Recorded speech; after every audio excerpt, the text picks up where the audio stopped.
Section 1. The nature of a plot hole and why Avatar is different. There is a particular kind of quiet that settles in around you when you revisit a world you love. Not a book you pick up on a Saturday afternoon with good light coming through the window, and not a film you put on because you want something familiar. Something older than both of those. A cartoon you watched as a kid, or a show you found at 22 and burned through in 1 week not sleeping properly, telling yourself just one more episode while the clock on your phone kept moving forward without your permission. Avatar. The Last Airbender has that quality. It pulls people back. Not just once, not just twice, but over and over again across years and decades, and every time they come back, they find something they missed. A detail in the background that was not there before, or was there, and you were not ready for it.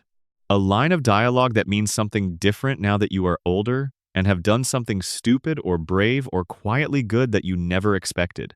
A shadow on a wall that was always pointing somewhere the show had not yet taken you. The world of Avatar is built with that kind of density. Not the density of complexity for its own sake. Not the kind of density that requires a wiki page open in a second tab just to keep up.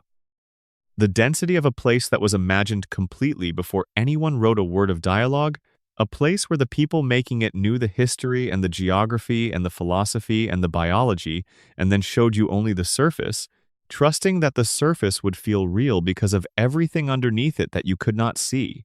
But returning viewers also find the questions. The things that do not quite add up on the surface when you have seen the show enough times to notice them. The moments where the logic seems to fray slightly at the edges, where a careful viewer leans back from wherever they are watching and says, wait a minute, how exactly did that work? Why didn't they just do this instead? Did the show forget that happened 3 episodes ago? How did the Fire Nation get to those mountains? Why didn't she use the water? If he can redirect lightning, why didn't that work? These questions have lived in the Avatar fandom for 2 decades now. They get passed around in comment sections and in late-night conversations between people who care about a Nickelodeon cartoon in a way they could not fully explain to someone who had not seen it, and they know it and they do not care. The questions travel. They accumulate new angles with each generation of fans who come to the show and notice the same gaps, and they pile up in the collective memory of a fandom that is, by any measure, one of the most thoughtful in the history of animation. Tonight, we are going to walk through every significant one of them. Slowly, carefully, without rushing past the interesting parts, with the full patience and attention that this world has always deserved. Because here is the thing that separates Avatar from almost any other show when it comes to what people call plot holes. In most cases, what appears on the surface to be a contradiction or an oversight is actually something else entirely. It is a piece of the world that was designed with more care than the casual viewer ever had reason to suspect. The answer was there the whole time, sitting quietly in a line of dialogue or a visual detail or a piece of lore that the show mentioned once and never felt the need to repeat. Avatar trusted its audience. It trusted them to pay attention. It trusted them to remember. And the result is that most of the things people identify as plot holes are not holes at all. They are depths. The floor of the world is simply further down than the question reaches. That said, there are real ones too. Genuine moments where even the most careful, most generous reading of the show leaves you with an honest contradiction. A place where the story's internal logic bent a little under the pressure of telling a very complicated story across 61 episodes over 3 years of production. Places where the writers moved fast because the story needed to move and something got left behind. Those matter too, not because they damage the show, they do not, but because examining them honestly is its own kind of respect for what was built. It says, we love this world enough to look at it clearly, to hold it up to the light without flinching, to distinguish between what is a gap and what is a depth. So that is what we are doing tonight. We are going through every significant so-called plot hole in Avatar, The Last Airbender. The ones that look like holes and turn out to be answers. The ones that really are small, genuine gaps. And we are taking our time with all of them because the world is rich enough to deserve that time. Because the questions are interesting enough to sit with. Because the people who made this show spent years thinking through implications that no one would ever think to ask them about, and the least we can do is ask. Before we go any further, if you are watching this right now, Wherever you are, and whatever time it is where you are sitting or lying down or drifting, drop a comment. Tell me where you are watching from and what hour it is there. There is something genuinely peaceful about knowing that people all over the world are in the same story at the same time, each one in their own corner of the night, following the same thread. And if you have not subscribed yet, doing that is free, and it means the next time something like this appears in the world, it will find its way to you rather than you having to look for it. Now, let us begin with the biggest, loudest, most frequently asked question in the entire series. The one that lives at the foundation of the whole story, that you have to accept before you can accept anything else. Section 2. The Air Nomad Genocide. How did the Fire Nation actually do it? The air temples are not easy to reach. This is established very early and very clearly by the show itself, not through exposition but through the simple visual fact of where they are. The Eastern Air Temple sits on mountaintops that are reachable only by flying. The Western Air Temple is famously built upside down into the underside of a cliff face, its towers dangling downward into a void so deep you can barely see the bottom, accessible only from above. The Southern Air Temple, where Aang grew up, sits at an altitude that makes even the idea of climbing there feel exhausting. These are not cities on plains. They are not coastal ports with harbors and landing docks. They are sky fortresses, built deliberately by a people who could fly, positioned specifically in places where only flying people would ever be comfortable arriving. And then, at some point 100 years before the story begins, the Fire Nation showed up at all 4 of them simultaneously and killed almost everyone inside. The question that fans have asked for 20 years, and that the show never fully stops to answer, is how? How did the Fire Nation, which in the early years of the war did not yet have airships, which we do not see as established technology until much later in the story, get to those temples at all? How did armies of firebenders fight airbenders in the air? How did they manage to coordinate a simultaneous assault on all 4 temples spread across the world with enough force to overwhelm an entire civilization of people whose natural fighting style is built almost entirely around never being? In the place where the attack lands? It is a genuine question, and it deserves a genuine answer, because the show expects you to accept the Air Nomad Genocide as the foundational event of its entire 100-year world, and you cannot fully accept it if the mechanism of it does not hold up. The first piece of the answer is Sozin's Comet, and its importance to this specific question is much larger than most people realize when they are watching the show for the first time. Fire Lord Sozin timed the attack on the air nomads to coincide with the comet's passage, not for symbolic reasons, not for propaganda purposes, but for deeply practical ones. What Sozin's Comet does to firebenders is not a modest enhancement. It is not the difference between a competent fighter and a slightly more dangerous one. It is not like doubling a person's strength. What Sozin's Comet does is closer to making the impossible temporarily possible. We see what comet-enhanced firebending looks like in the finale, when Fire Lord Ozai alone, one man, cuts through entire mountain ranges with walls of fire so vast they can be seen for miles. We see it when the airship fleet is burning all at once, burning with an intensity that leaves no time for response or escape. We see it in the way the whole sky seems to change quality when the comet is present, as if the air itself is brighter and hotter and more alive. Now multiply that by an entire army of firebenders, all of them enhanced to the same catastrophic degree, launching a perfectly coordinated surprise assault on people who had absolutely no warning it was coming, in the middle of what the air nomads themselves considered a celebratory time. The comet's arrival was anticipated by the air nomads as a spiritual event. They gathered for it, and Fire Lord Sozin used their gathering against them. The air nomads were pacifists by philosophy. Their fighting style, the style that Aang embodies across all 3 books of the show, is built almost entirely around not being there when the attack arrives. Circular footwork, evasion, redirection. Airbending is the most defensive of the 4 disciplines, not in the sense that it cannot be powerful, because we see how devastating it can be when Aang is fully unleashed, but in the sense that it is philosophically built around not engaging directly with force. It is a fighting style that is exceptional at keeping one skilled practitioner safe against a limited number of opponents. It is a fundamentally different kind of challenge when the attackers are throwing walls of comet-enhanced fire so wide and so fast that there is no open space to evade into. The attack on the air temples was not a fair fight that might have gone differently if the air nomads had been more aggressive. It was a comet-powered slaughter of a civilian population who were gathered in celebration, unprepared for military combat, and facing an army that was more powerful in that specific window than it had any right to be under normal conditions. Monk Gyatso, Aang's teacher and one of the greatest airbenders who ever lived, was found in the ruins of the Southern Air Temple surrounded by the bodies of Fire Nation soldiers. He killed dozens of them. He went down fighting in the way that only a genuine master can fight, taking people with him in numbers that stagger the imagination. But he went down.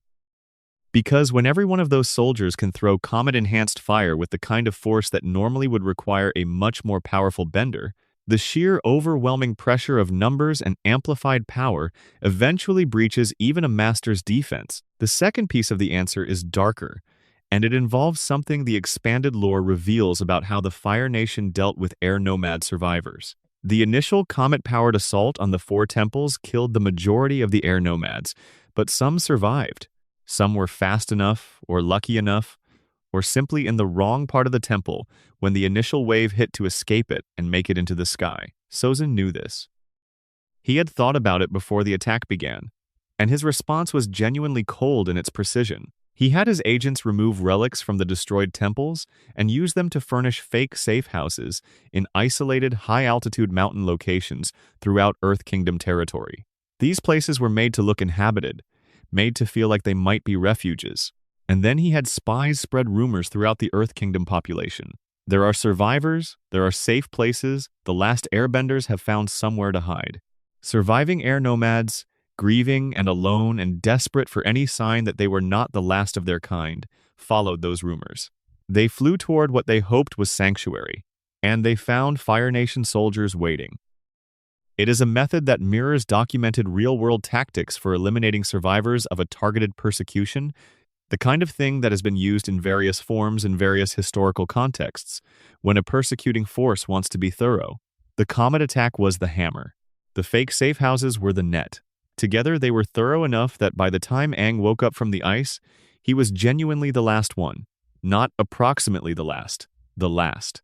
Now, there is still a fair piece of criticism embedded in all of this, which is that the show never quite explains how Fire Nation soldiers got to the temple grounds in the first place for that initial assault. The Southern Air Temple sits on mountains. It is high, but it is a mountain, and mountains can be climbed. For the Western Air Temple, which is literally built underneath a cliff and reachable only from above, the physical access problem is more serious. The expanded lore suggests that Sozin's forces used a combination of early Fire Nation aerial vessels, lighter and more primitive than the massive airships we see later in the war, and the comet's power to bridge the gap.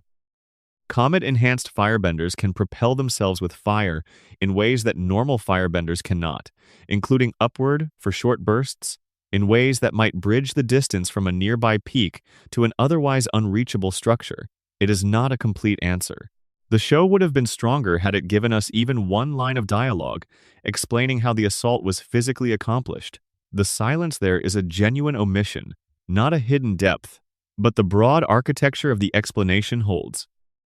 The Fire Nation did the thing that only Sozin's comet made possible, in the one window when it was possible to do it, with a strategy that extended its effectiveness beyond the comet's passage through the use of careful deception. The how is not perfectly stated, but it is coherent. And one more thing worth naming here, because it connects to something that runs through everything. The air nomad genocide happened the way it did, and at the specific moment it did, because Fire Lord Sozin was afraid. He was not just ambitious, he was afraid of the Avatar. He had known Avatar, Roku, personally, had been his closest friend for decades, and he had seen what the Avatar was capable of.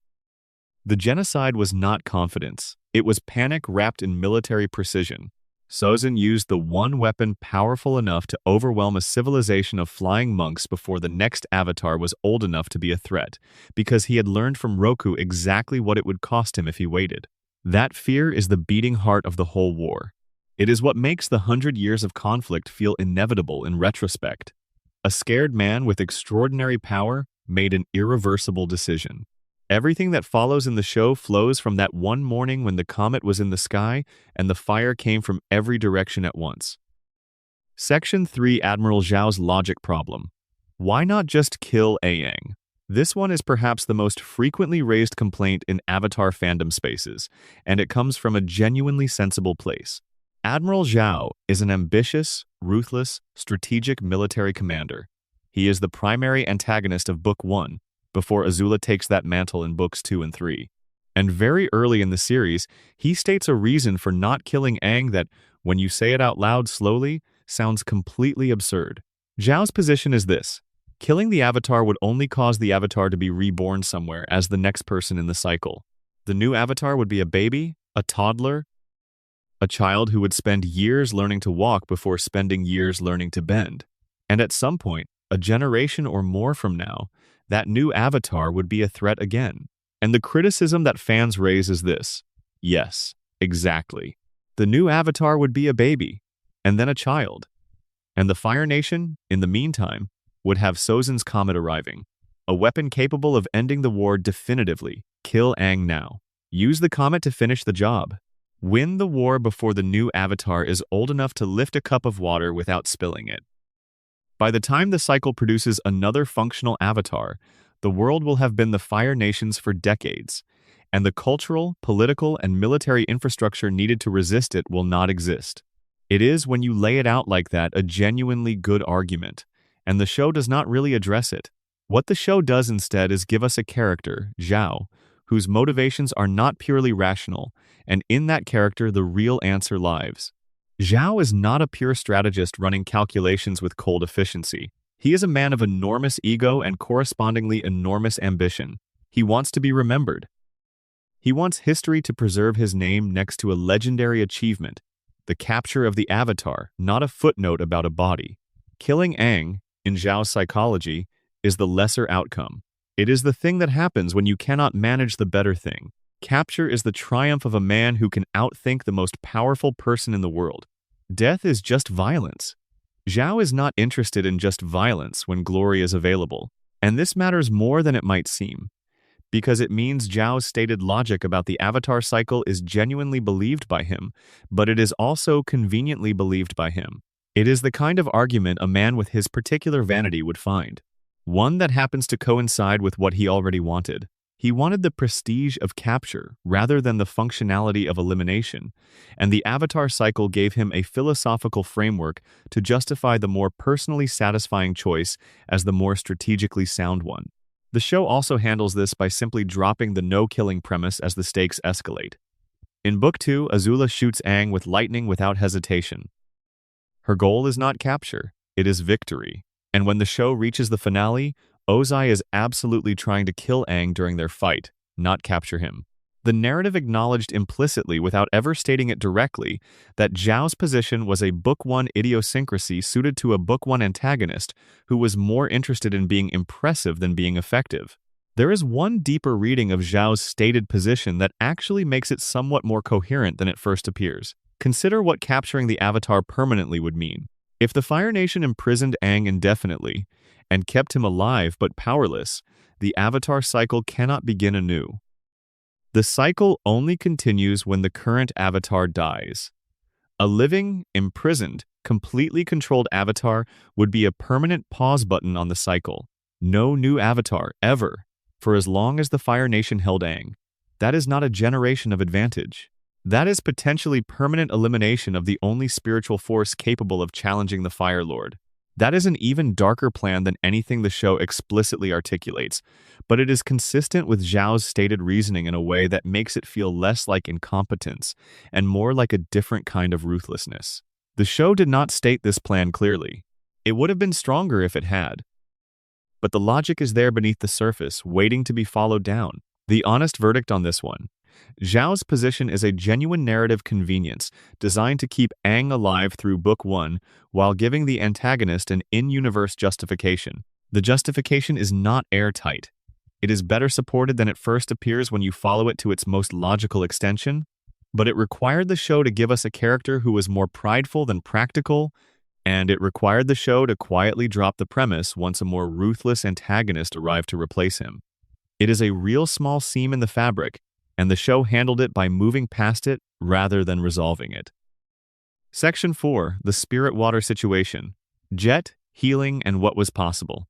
Let us talk about Jet, about what happened underneath Ba Sing Se, in the dark of the Crystal Catacombs, and about the vial of water from the Spirit Oasis at the North Pole that Katara had been carrying since the end of Book 1, and about the question that has sat in the fandom like a splinter for 2 decades.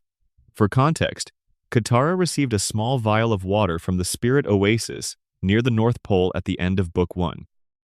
The Spirit Oasis is where the koi fish representing Tui and La, the moon and ocean spirits, live in physical form, and the water of that place is sacred in a way that no other water in the show is. It is charged with spiritual energy. Katara knew this. She kept the vial carefully, carried it across the whole of Book 2 without using it, understanding instinctively that it was something to be saved for the moment that needed it most. And that moment eventually arrived. She uses it to revive Aang after Azula kills him with lightning in the season finale of Book 2. The question is not about that use. The question is about what came before it. Jet is mortally wounded by Long Feng in the caves beneath Ba Sing Se. Long Feng hits him with earthbending moving at the speed and force of a projectile, and the internal damage is catastrophic. He is dying.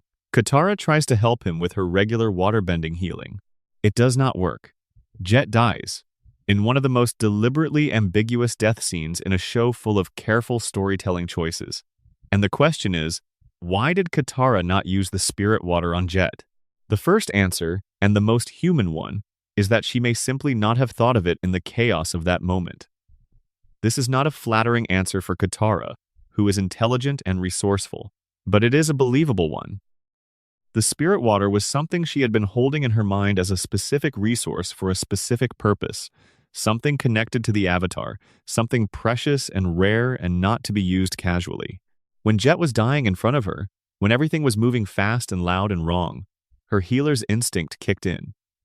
She reached for the water she had at hand, the water she carried for healing.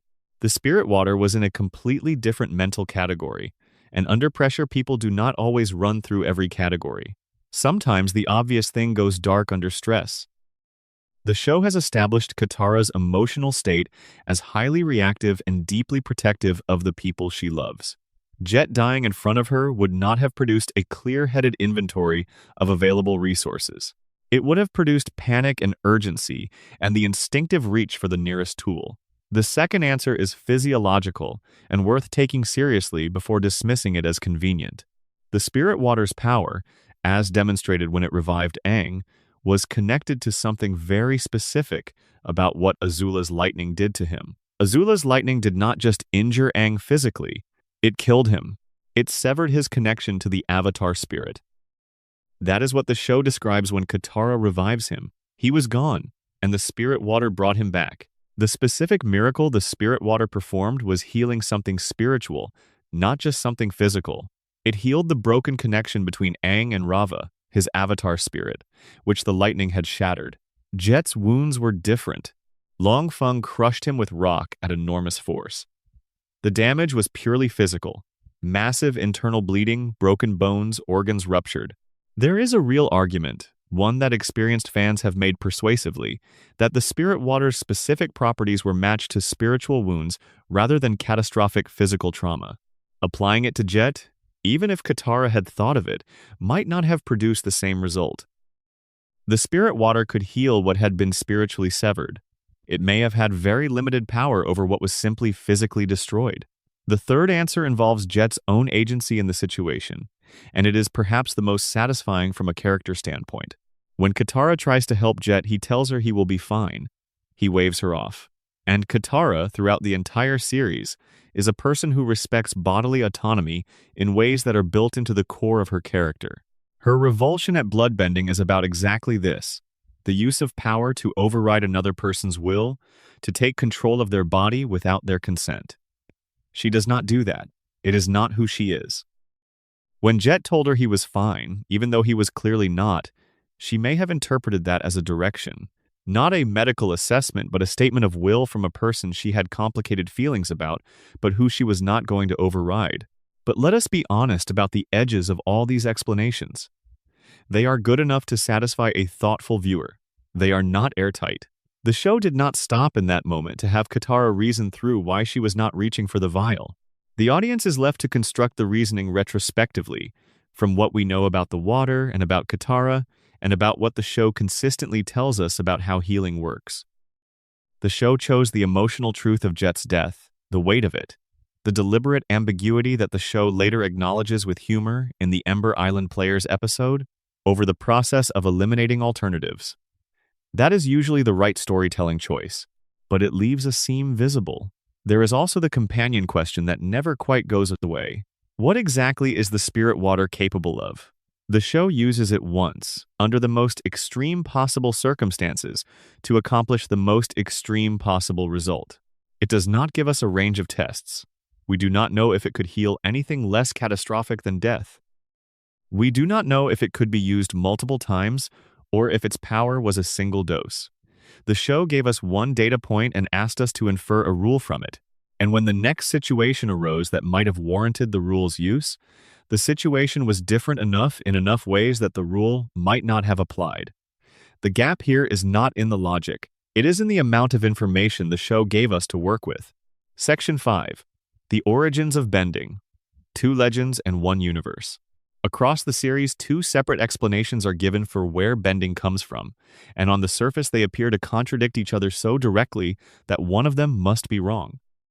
The first explanation is the one that each nation carries in its culture and mythology, and it is presented with enormous weight and beauty throughout all 3 books. Air nomads learned airbending from the sky bison, who were the original airbenders and who still carry the connection to that origin in every movement they make. Earth Kingdom benders trace the art back to the badger moles, the blind creatures who lived inside the earth and bent it with a completeness and a power that human earthbenders have only approximated. Water tribe benders learned from the moon, which controls the tides, which is the element's truest expression of power and rhythm. And firebenders, as Aang and Zuko discover when they follow the Sun Warriors to their ancient city and meet the last 2 living dragons, originally learned from the dragons themselves, who showed the first human firebenders what fire truly was before the Fire Nation's culture of aggression had corrupted the art into something stripped of its life. These animals and these celestial bodies are not just symbols. The show insists on this with gentle consistency. Toph did not just learn earthbending and then compare it to the badger moles. She literally learned from the badger moles themselves, as a small child in the dark. The dragons did not just inspire early firebending. They showed Aang and Zuko something in their dance that unlocked a completely different understanding of what fire is, something the Fire Nation's military tradition had lost over generations. The connections are literal, concrete, provable within the world's logic. The second explanation arrives near the end of the series, almost as a surprise, when Aang encounters the lion turtle in the days before the final battle. The lion turtle, the largest and oldest known creature in the Avatar world, imparts to Aang the knowledge of energy bending, the ability to bend not an element but the life energy within a person, to add to it or take from it, to give bending or remove it. And in the process of giving Aang this knowledge, the lion turtle implies something fundamentally different about how bending originated. In the ancient era before the Avatar existed, the lion turtles granted humans the ability to bend elements through energy bending. The lion turtles were the source. These 2 explanations seem to say opposite things. If the lion turtles gave humans bending, what were the animals doing? If the animals were the original benders who taught humans, where do the lion turtles fit? The reconciliation, which the legend of Korra eventually makes visible through the story of Wan, the very first Avatar, is that both things are true. They describe different layers of the same history, separated by thousands of years. In the era before the Avatar, before modern nations with permanent populations existed, human civilizations lived on the backs of lion turtles. The lion turtles were enormous enough to carry cities. They were the protectors of ancient humanity, enormous living fortresses in a world that was deeply dangerous because the boundary between the physical world and the spirit world was open and uncontrolled. When people needed to leave the lion turtles back to gather food or gather resources from the spirit wilds, a lion turtle would grant them temporary bending ability for protection. The bending was lent, not owned. When you came back, it was taken back. Wan changed this permanently. He was banished from his lion turtles back into the spirit wilds and was allowed to keep firebending because he would not survive without it.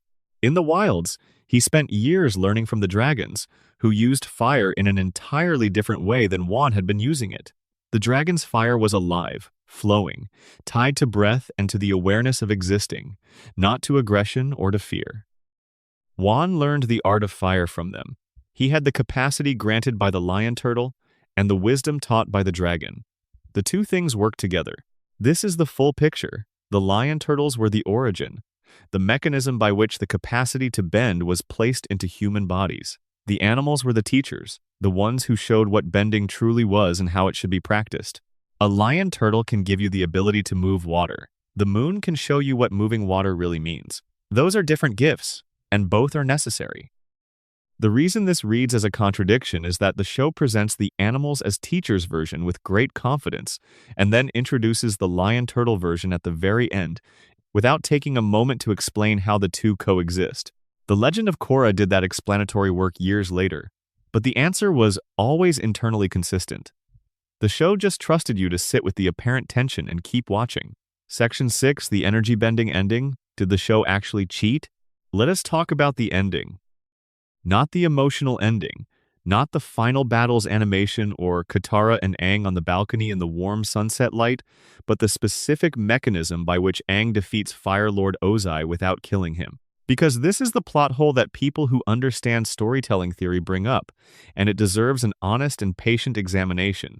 The accusation is called Deus ex machina, a phrase from ancient Greek theater that describes a resolution that arrives from outside the story's established logic, an unexpected power or character or ability that appears at the last moment to solve a problem the story had built to a point of apparent insolubility.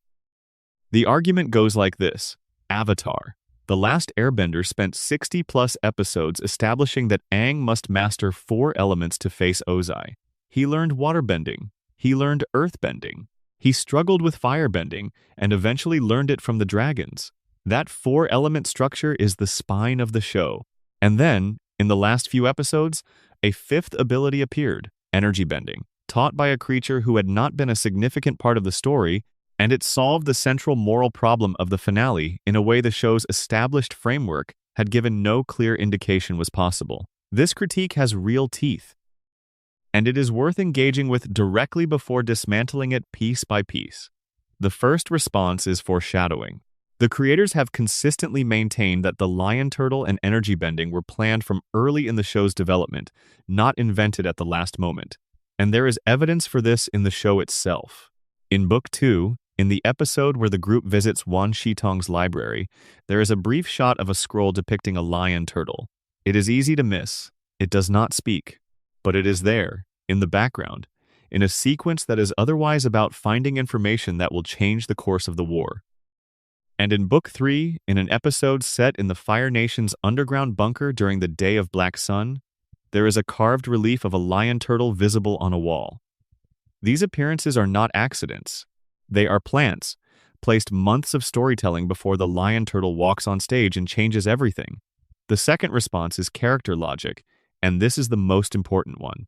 The critique of Deus ex machina assumes that the resolution came from outside the story. It assumes the lion, turtle, and energy bending were external forces that arrived to fix a problem the characters themselves could not solve. But that is not what happens. Energy bending requires, in the lion turtle's own words, an unbendable spirit. It is not a skill anyone can learn. It is not something that can be granted to someone whose will is not completely, foundationally, at peace with itself. Ozai could not use it, Azula could not. Iroh likely could have, but the show never took him there. Energy bending is the culmination of everything Aang's specific character represents across all 3 seasons. His pacifism, his refusal to become what he is fighting, his insistence that compassion is not weakness, his absolute certainty, tested again and again, that there is a way through the hardest problems that does not require becoming the kind of person who makes them worse. The show did not give Aang a magic button at the last moment. It gave him an ability whose access condition was the person he had been for 61 episodes. The Deus ex machina critique misidentifies the source of the solution. It did not come from outside the story. It came from the deepest inside of the main character. Where the critique holds more weight, and it does hold some, is in the dramatic preparation of the audience for the lion turtle as a concept. Cryptic foreshadowing in a library scroll and a wall carving is not the same as the kind of preparation that makes a finale revelation feel fully earned. A viewer watching Avatar for the first time had no reason to expect that a single creature, who appeared 2 episodes before the ending, would hand Aang the specific ability he needed to resolve his specific moral crisis in the specific way the show needed it resolved. The seed was planted very small. The plant that grew from it was very large. The ratio between the two is where the dramatic problem lives. The honest verdict: energy bending is not a true deus ex machina because the story's internal logic supports it, and the character logic supports it even more completely. But the emotional and dramatic preparation for it was thinner than it should have been. The answer was right. The presentation of the answer needed more runway. Section 7, the eclipse, the power rules, and the gaps in elemental symmetry. One of the most structurally satisfying choices in the whole show is the elemental symmetry between water and fire and their celestial connections. Waterbending is powered by the moon. This is established as a literal, physical, provable fact. When the moon is full, waterbenders are at their most powerful, and when the moon spirit Yue sacrifices herself to restore Tui to life, the power of every waterbender on Earth collapses momentarily. The moon is not symbolic for the water tribe. It is operational. It is the source. So when the spirit library reveals that solar eclipses remove firebending power entirely, the symmetry is beautiful. Of course they do. Fire is tied to the sun the way water is tied to the moon. It is elegant world building, the kind that makes a world feel like it operates on consistent internal principles rather than case-by-case narrative convenience. And then you think about it for a moment longer, and a question forms. If firebenders lose all their power during a solar eclipse, and waterbenders' power was so dramatically affected by the moon spirit's condition, then what about earthbenders? What about airbenders? Do they have equivalent celestial sources that can be amplified or diminished? Is there a planetary event that supercharges earthbending? Or an atmospheric phenomenon that makes airbending genuinely god-level? The show establishes 2 celestial connections for 2 elements, and is then conspicuously quiet about the other 2. This asymmetry in what the show acknowledges is not exactly a plot hole in the sense of a logical contradiction, but it is a noticeable gap in what is supposed to be a balanced, symmetrical 4-element system. If the show's internal logic genuinely connects every element to a source that can be affected by external events, then the silence around earth and air is an omission. If the logic only connects fire and water to celestial bodies, then the eclipse in the Day of Black Sun invasion arc is not expressing a broader rule. It is expressing a partial one that looks complete but isn't. The expanded lore suggests that earth and air have their own spiritual anchors in the badger moles and the sky bison, connections that are less dramatic than a moon or a sun but no less real. But the show does not make those connections visible in the same way. We never see a moment where earthbending is enhanced by a specific geological event, or a moment where airbending grows stronger under particular atmospheric conditions. The 2 elements that have animal teachers rather than celestial ones are treated as though their power is simply constant, internal, always available. This may be intentional, a way of distinguishing the elements from each other beyond just their aesthetics, but it creates an asymmetry that feels like something the show began and did not finish. There is also a more specific contradiction worth naming around firebending's power source. In Book 2, Iroh teaches Zuko that the true source of firebending is not rage or hatred, but breath and life. The desire for existence itself. The aggressive, destruction-focused style of firebending that the Fire Nation teaches is, Iroh says, a corruption of the art's true nature. And when Aang and Zuko learn from the dragons in Book 3, they learn a form of firebending that is alive and flowing and unrecognizable from the military style. This is one of the show's most thematically beautiful moments, but it sits alongside a tension that the show never quite addresses. If comet-enhanced firebending is defined by the sun's power, and if the sun is a source of life and warmth and growth in the same way that fire's true nature is breath and life, then why does Ozai's comet-enhanced firebending feel like the exact opposite of what Iroh and the dragons describe? Why does it feel purely destructive, purely aggressive? nothing like the dragon fire that Aang and Zuko experienced. The show is working with two different ideas about firebending at the same time. One is about its essence, its true nature, the thing it actually is beneath what the Fire Nation has made of it.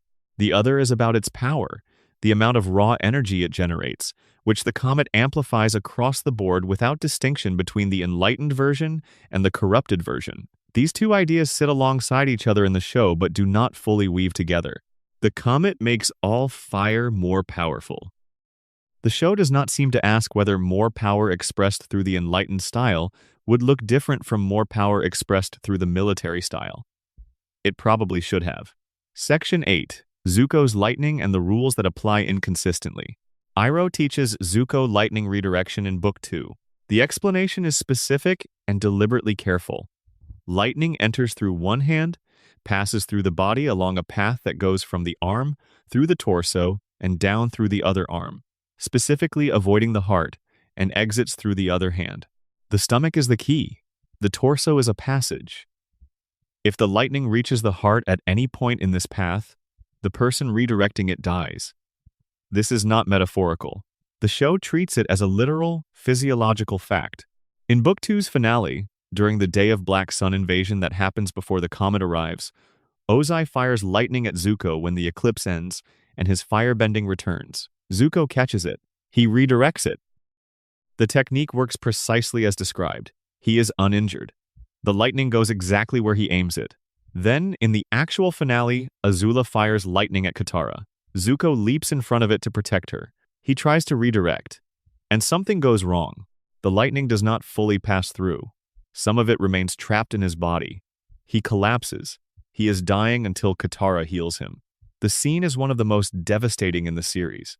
The question fans raise is completely logical. Zuko redirected Ozai's lightning successfully in Book 2. Why did the same technique fail against Azula's lightning in the finale? The physics of electricity do not care whose fire generated it. What changed? The show gives us the answer in the visual language of the scene itself, rather than in dialogue, which is both the elegant choice and the one most likely to be missed. When Zuko redirected Ozai's lightning, he was standing. He was grounded. His feet were on the earth, his stance was stable, and the energy had a complete path, in through one arm, through the torso, down through the other arm, and from there dissipating into the ground through his feet. The circuit was complete. When Azula fired at Katara, Zuko was in mid-leap. He was airborne. His feet were off the ground. When the lightning entered his body and he attempted to redirect it, there was no ground connection for the energy to complete its path through. The circuit was open. The energy could not fully exit. Some of it remained, trapped in the wrong place, and it nearly killed him. This is consistent with how the show treats earthbending, which is always about grounded stances, always about connection to the earth beneath your feet, always about the relationship between your body and the ground as the medium through which the element moves. Iroh's teaching on lightning redirection is built on the same principle. You are not stopping the lightning, you are completing its path through your body in a controlled way. If you do not have a path for it to exit to, it stays. And lightning that stays inside a person destroys them. The show does not pause to explain this. It trusts the visual to carry the information. Zuko jumping, Zuko in the air, and then the technique failing. If you know the rule, the cause is visible. If you do not know the rule at that level of detail, the cause is invisible. That gap between the show's trust in the audience and the audience's ability to follow the specific technical logic of a technique explained once, many episodes earlier, is where the apparent inconsistency lies. The logic holds. The explanation is just missing. There is also a related question that gets raised less often but is worth naming. Why is lightning generation so rare? In Book 3, only 3 characters are shown generating lightning: Azula, Ozai, and Iroh in flashback. Zuko tries and fails multiple times, his emotional turmoil preventing him from achieving the mental clarity the technique requires. The show explains this as a function of inner peace, specifically the absence of emotional conflict or divided will. Lightning generation requires a mind that is not fighting itself. This is coherent, and it is consistent with everything the show tells us about firebending's connection to inner state. But it creates an interesting retroactive question about Azula. By the finale, Azula is demonstrably, visibly losing her mind. She is paranoid, She is hallucinating her mother. She is banishing everyone around her in the spiral of a complete psychological collapse, and yet she is still generating lightning. The show's answer, which it never quite states, might be that Azula's kind of mental intensity, the absolute focus of a person who has organized her entire identity around a single consuming purpose, is itself a form of inner coherence. Not peace in the healthy sense, but a complete absence of doubt. Because doubt requires imagining that you might be wrong, and Azula had always been certain. Her breakdown in the finale was the shattering of that certainty. Before it shattered, it was still a form of the undivided will that lightning generation requires. Section 9. The Avatar State, Aang's Near Death, and the Chakra Question. This is the one that generates the most genuinely sustained discussion, because it involves something Guru Pathak says very explicitly and with considerable dramatic weight, and which the show then appears to walk back without ever directly addressing it. In Book 2, Aang travels to the Eastern Air Temple to train with Guru Pathak, who teaches him about the 7 chakras and their relationship to full mastery of the Avatar state. Pathak is specific. The chakras must be opened in sequence, and once the process has begun, it must be completed. Stopping midway will not leave you where you started. It will leave you worse off than that. You will lose access to the Avatar state entirely. This is not said as a caution, it is said as a statement of how the system works. Aang opens 6 of the 7 chakras. Each one requires releasing something: fear, guilt, shame, grief, the lies you tell yourself, the illusions you maintain. 6 down, 1 to go. The 7th, the crown chakra, requires releasing earthly attachment. Specifically, Pathak tells Aang his attachment to Katara. He must love her without holding on to her. He must let go. Aang cannot do it. He sees a vision of Katara in danger, and he abandons the training to go help her. Pathak warns him that he is making a serious mistake, that by stopping here he risks losing the Avatar state permanently. In the crystal catacombs of Ba Sing Se, Aang faces the choice again. He opens the 7th chakra. He enters the Avatar state with full control, and then Azula kills him with lightning, and Katara brings him back with spirit water, and he wakes up weeks later in Book 3 without any access to the Avatar state at all. Then, in the finale, a protruding rock jabs into the scar on his back left by Azula's lightning. His Avatar state returns, immediately, with complete control. The question that fans ask is this. Guru Pathak said that failing to complete chakra training would lose Aang the Avatar state. Aang failed to complete the training. He then completed it in a single moment in the catacombs, and then physically lost the ability when Azula killed him. And then a rock hit his back and it came back. How exactly does any of this work? The answer requires understanding 3 things simultaneously. First, Guru Pathak's warning about losing the Avatar state was specifically about stopping the chakra opening process partway. Aang did stop partway, in his initial training at the Eastern Air Temple. But in the Crystal Catacombs, facing the choice again, he did complete the process. He opened the 7th chakra. He achieved Avatar state mastery. And then he was immediately killed. His success and his death occupied the same breath. Second, the physical injury from Azula's lightning sealed the chakras physically. The show establishes throughout all 3 books that chi flows through physical pathways in the body, and that those pathways can be blocked by physical damage, the same way they can be blocked by emotional damage. Ty Lee chi blocks people by hitting specific pressure points. Katara's healing works at the chi level. Combustion Man's bending is disrupted by a blow to the chakra point on his forehead. Aang's body, when Azula hit it with lightning and then when Katara revived it with spirit water, was returned to physical function, but not to full spiritual function. The lightning scar blocked the chi pathway that the Avatar state required. Not mentally. Physically, the mental and spiritual work was already done. The body had not caught up. Third, the rock in the finale acted as an extremely precise, extremely violent form of acupuncture. In the Avatar world, which treats chi and acupressure as literal facts rather than cultural metaphors, a sharp physical impact at exactly the right location on the scar, the location where the lightning entered and left its mark, could theoretically release the physical blockage the way a needle releases a blocked chi point. The rock cleared the physical obstruction. Aang had already done the spiritual work. With the obstruction gone, the avatar state was available immediately. This is a genuinely elegant explanation when you see it fully assembled. But it requires assembling 3 pieces from 3 different parts of the show, and the show does not assemble them for you. It trusts that viewers who have paid attention to the chi mechanics as they were gradually revealed will be able to follow the logic when it arrives in the finale. That is a high bar to set, and not every viewer clears it, which is why this particular question keeps being asked long after the show ended. There is also a deeper thematic question sitting underneath the mechanical one. Pathak told Aang he had to let go of his attachment to Katara to open the 7th chakra. Aang eventually did. But in Book 3, he continues to pursue Katara romantically, asking about their relationship, kissing her, clearly still deeply attached. If he let go of his attachment to open the 7th chakra, why does he still appear to have the attachment in Book 3? The answer requires understanding what Pathak actually meant by letting go. He was not teaching Aang to stop loving Katara. He was not teaching Aang that romantic connection was incompatible with being the Avatar. Other avatars loved people. Roku had a wife whom he loved deeply. The 7th chakra is not about eliminating love. It is about not being controlled by love.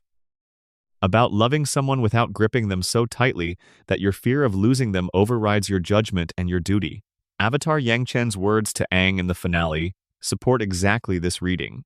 Yang Chen, an airbender like Aang, does not tell him that detachment from the world is the goal. She tells him essentially the opposite, that as the Avatar, he cannot be detached from the world, because the world is precisely what he exists to engage with fully. The letting go that Pathak described was about attachment as possession, about loving Katara in the way that made Aang prioritize her over everything else, including his own soul's development.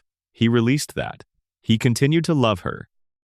The two things are compatible, and the show made the distinction available in its own quiet way to anyone willing to sit with it.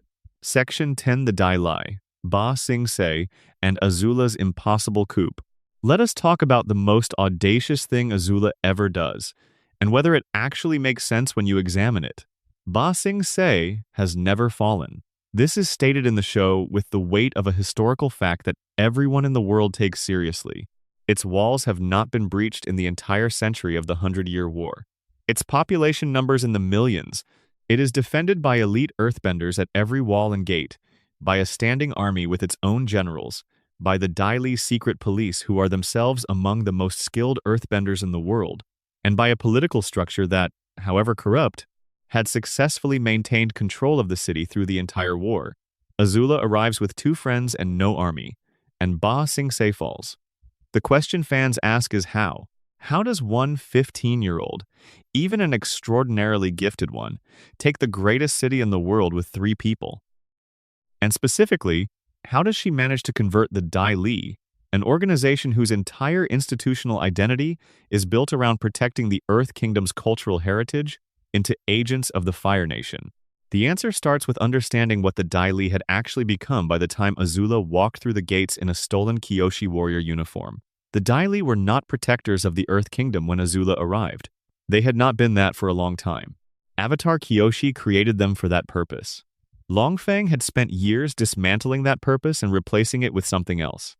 A personal power structure answerable entirely to himself. The Dai Li, by the time of Book 2, were the instrument through which Long Feng had effectively supplanted the Earth King as the real authority in Ba Sing Se. They kidnapped people who said the wrong things. They brainwashed dissidents into obedient servants at Lake Laogai. They maintained the fiction that there was no war, not because they believed it, but because the fiction served Long Feng's control. They were not idealists. They were pragmatists who had already sold their original purpose once. When Azula arrived, she was not asking the Dai Li to make their first betrayal. She was making a business proposition to an organization that had already demonstrated they would choose power over principle. Long Feng was their boss. He had given them power. They were loyal to him the way mercenaries are loyal to a paymaster, fully until someone better appeared. The specific moment where the Dai Li's allegiance shifts is one of the most carefully constructed scenes in the whole series. Long Feng walks into the throne room expecting to take back control. He commands the Dai Li to arrest Azula, and they pause. That pause is the whole answer. They look at Long Feng, who is in prison clothes, who has just been outmaneuvered by a 15-year-old girl inside his own stronghold.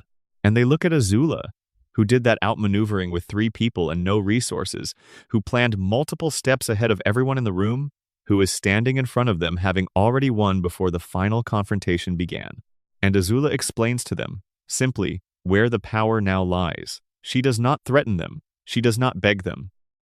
She points out the reality they can already see. Long Feng's power is broken. The Earth Kingdom's political leadership is neutralized. The war is functionally over for Ba Sing Se, and the Dai Li can either be on the winning side of that reality or the losing one. This is the logic of pragmatists who have never cared about the institution's original mission. They made the calculation. They chose the side that was winning. It was not a moral transformation. It was an institutional one, the recognition that their loyalty was always a tool, and the tool needed to point somewhere else now. Is this as quick as the show depicts it? Probably not. A real institution of that size would have factions, internal disagreement, agents who remained loyal to the Earth Kingdom out of genuine conviction, a minority who resisted even if the majority did not. The expanded comics deal with exactly this, showing the handful of Dai Li who did not follow Azula and what happened to them. But within the show itself, the transition is treated as essentially complete and immediate. The narrative moved fast because it needed to move, and the specific texture of institutional division was left for other forms to explore. The broader point about Azula's seemingly impossible accomplishment stands up when you understand what she was actually doing. She was not fighting Ba Sing Se's defenses. She walked around them by exploiting every internal vulnerability that the city's own power structure had created. Long Feng's paranoid maintenance of secrecy meant the Earth King had no accurate picture of his own city. The Dai Li's corruption meant they were already beholden to personal loyalty rather than institutional purpose. The city's defenses faced outward. Azula came in through the inside. She found a city that had been weakening itself from within for years, and she used that weakness with such precision and such speed that no one had time to respond. That is not a plot hole. That is character study at its sharpest. Azula understood people. She understood institutions. She understood that most systems are only as strong as the trust of the people inside them, and that trust can be manipulated and directed and ultimately transferred if you know exactly where to press. Ba Sing Se fell because Long Feng had already done most of the damage. Azula was just the final blow. Section 11. Aang's killing problem. The inconsistency of pacifism. This is not exactly a plot hole in the traditional sense, but it is a genuine tension in the show's logic that fans have pointed to for years and that deserves honest examination. Aang is presented as a committed pacifist. This is not occasional or situational. It is the foundational ethical position that defines his character and that drives the climactic moral crisis of the entire series. He does not want to kill Ozai. He cannot bring himself to. His teachers in the past life sequences tell him that duty requires it, and he refuses to accept that, and the whole spiritual weight of Book 3's final arc rests on whether his position can be respected or whether it is simply naive idealism that the world will not accommodate. And then you go back and watch the show. At the Northern Air Temple in Book 1, Aang causes an avalanche that sweeps dozens of Fire Nation soldiers down a mountainside. Not a small cascade of snow. A significant avalanche on a mountain, moving at the kind of force that would, in any realistic consideration of physics, kill or seriously injure most of the people it sweeps away. The soldiers in question are wearing Fire Nation armor, not soft padding. The mountain is high enough to be genuinely cold and steep. At the Siege of the North, Aang fuses with the ocean spirit and, through that fusion, tears apart an entire Fire Nation naval fleet. Ships are destroyed. Soldiers are thrown into freezing Arctic water at night. The show pulls the camera back from the specifics, but what it shows is comprehensive destruction on a massive scale. Some of those soldiers died. In any realistic accounting of that scene, a meaningful number of them died. These are moments from the first season. And then the show arrives at Book 3 and presents Aang's refusal to kill as though it is a position he has maintained consistently throughout the story, as though the finale is asking him to do for the first time something he has never been willing to do. The defense that the show's more careful fans offer is that there is a difference between deaths that occur as the collateral result of self-defense and large-scale bending, and the deliberate, intentional, up-close act of taking a specific person's life while fully aware of what you are doing. Aang does not create the avalanche intending to kill those specific soldiers as individuals. He creates it to stop the attack on the Northern Air Temple. The Ocean Spirit is a partially autonomous force that Aang fuses with rather than directs. The scale of destruction that results from these moments is not something Aang intended in the way that killing Ozai would be intended. This distinction holds philosophically. It is the difference between causing death as an unavoidable result of necessary action and choosing to end a specific life as a specific act. Many pacifists in the real world would draw exactly this line. The two things are morally different even if they both result in death, but the show does not draw this line explicitly. It does not have Aang wrestle with the distinction. It does not acknowledge anywhere in Book 3 that Aang's hands are not as clean as his self-image requires. The tension between what the show is presenting as Aang's pacifist commitment and what the show has actually depicted Aang doing is left unexamined. And that unexamined tension is where the real problem lies. If the show had taken a moment, even a small one, to have Aang grapple with what happened at the Northern Air Temple or at the Siege of the North, the finale's moral weight would have been different. More complicated, more honest. The question of whether Aang could kill Ozai would have been in conversation with the question of whether he had already, in some sense, killed, and what that meant. Instead, the show treats his pacifism as a pristine position rather than a lived one, and that choice lets both the position and the character down slightly. Aang's commitment to not taking life is real and meaningful and worth the show's respect. But it would have been even more powerful if the show had made room for the complexity of what acting in a world at war actually costs, even for the person most committed to not causing harm. Section 12. The Collection. Smaller holes and honest answers. Now, we get to the accumulation. The things that are smaller individually, but that together form the picture of where Avatar's storytelling made compromises that left visible marks. The Serpent's Pass passport situation is the most clear-cut, genuine oversight in the whole series. Aang needs to cross the Serpent's Pass. The group tries to get passage on the official ferry first. Aang goes to the ticket office. He does not have a passport. The agent refuses him. He claims to be the Avatar. She has dealt with fake avatars before, and she does not believe him. He gives up. All Aang had to do was demonstrate airbending. One small, controlled display of the one skill that has been extinct for a century, the one skill that no one in the world can fake, the one skill that would have made any remaining doubt about his identity collapse immediately. He did not do it. He left without trying. And the reason, stated plainly, is that the show needed the group to cross the Serpent's Pass for narrative reasons that required them not to take the easy ferry route. The character was written as slightly less clever than he is for the duration of that scene, and the show moved on. It is the most honest and straightforward small plot hole in the entire series. It does not damage anything. It is a brief moment of character inconsistency in service of a story structure decision, but it is real. Then there are Appa's tracks. A sky bison the size of a large building, landing and taking off and resting in open fields and market squares and cliffsides across 3 continents, would leave enormous and distinctive evidence of every stop. The show acknowledges this explicitly in Book 2, when Azula literally follows Appa's fur trail to the Kyoshi warriors. But for most of the series, Appa's presence is treated as largely invisible, as though a creature that large does not leave an obvious trace everywhere it goes. The show needed Appa to be a transportation option that did not constantly expose the group, and so it generally treated the evidence of his presence as something the Fire Nation had not yet noticed, rather than something that should have made the group's location extremely easy to track from very early on. The necklace that Aang makes for Katara in the Fortune Teller episode is a small, quiet inconsistency that most viewers would never notice unless they were paying very close attention to background details. He creates a replacement for her mother's betrothal necklace after it is temporarily lost. She wears it, and then a few episodes later she is wearing the original again, and the replacement is simply gone. There is no scene accounting for this. It is an animation tracking error, the kind of thing that happens in the production of 61 episodes of television, and it is genuinely minor, but it is there. The question of what happened to Ba Sing Se after it fell is one that the show closes a chapter on without fully finishing the sentence. Millions of people lived in Ba Sing Se. The Dai Li, even with Fire Nation support, was a limited force measured against a population of millions. The mechanics of occupying and administering the world's largest city are simply not addressed.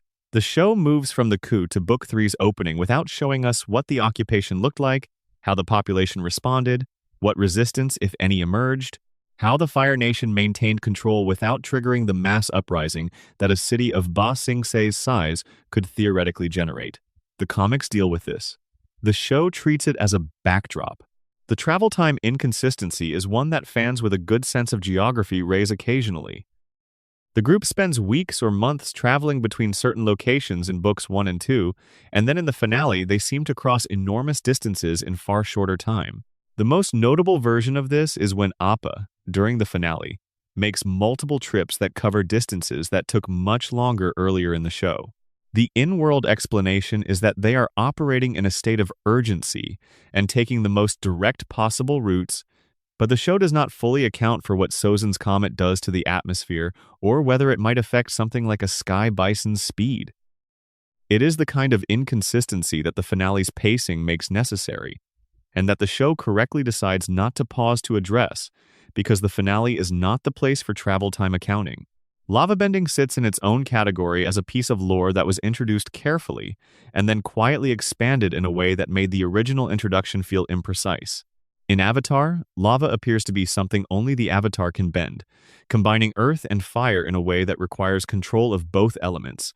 In The Legend of Korra, lava bending is introduced as something specialized earthbenders can do without being the Avatar.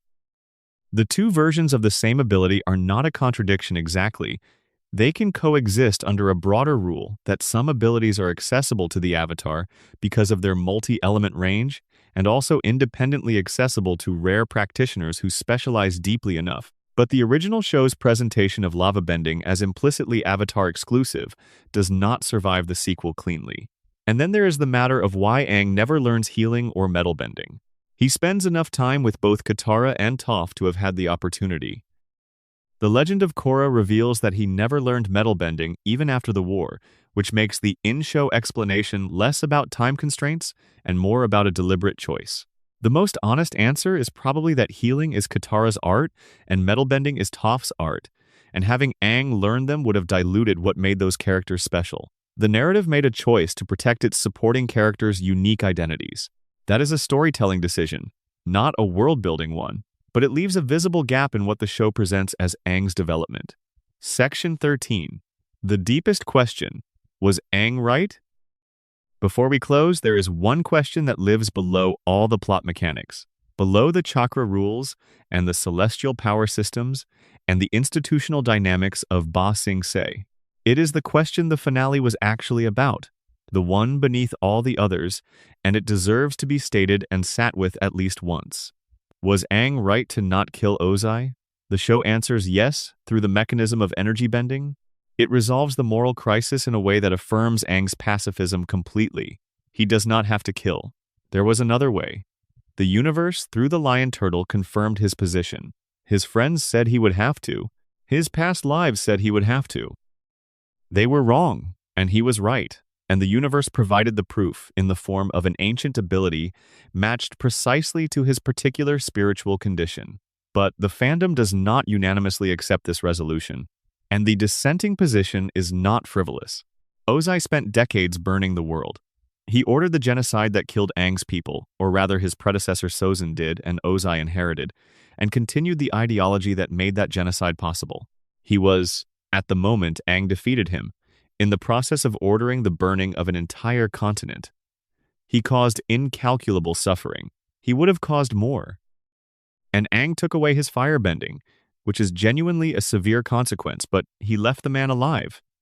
And then Ozai sat in a prison cell, alive, while the world had to figure out what to do with him. The show does not engage with this aftermath.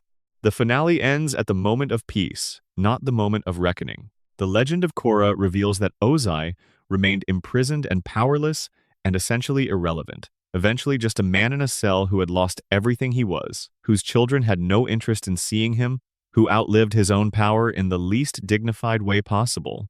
Perhaps that is its own kind of answer. Perhaps the show was right that killing Ozai was not the only way to neutralize him, and that the most complete neutralization was the one Aang chose, not death but complete impotence, the removal of the very ability that made Ozai what he was. A dead Ozai would have been a martyr, a symbol. An absence that could be filled with myth and with the grievances of Fire Nation loyalists who might have used his death as a rallying point. An alive but powerless Ozai was simply a failure. A man who had been stripped of everything that made him dangerous, living long enough to understand that his era had ended and was not coming back. The question of whether Aang was right is not one with a clean answer, and the show was wise enough not to insist on one. What it did insist on was that there was a choice, that the choice Aang made was possible and coherent and matched to who he was. Whether it was the right one in some absolute moral sense is left to you, the person watching, in whatever room you are in, at whatever hour this is. That is the show trusting you in the most fundamental way it knows how. Section 14. The questions that stay open on purpose. Every great world leaves some things deliberately unresolved, not out of laziness or oversight, but out of a genuine understanding that mystery is part of what makes a place feel real. Real places have histories you cannot fully know. Real events have causes that are disputed and recorded imperfectly. Real people have interior lives that are never completely visible to anyone outside them. Avatar uses this understanding with considerable sophistication. It knows which questions to answer and which ones to leave open, and it knows the difference between a question that was left open because the storytelling could not handle it and a question that was left open because answering it would reduce it. Knowing that difference is itself a skill that the show quietly teaches you if you spend enough time with it. The mystery of Ursa, Zuko's mother, is the most emotionally potent of the deliberately open questions.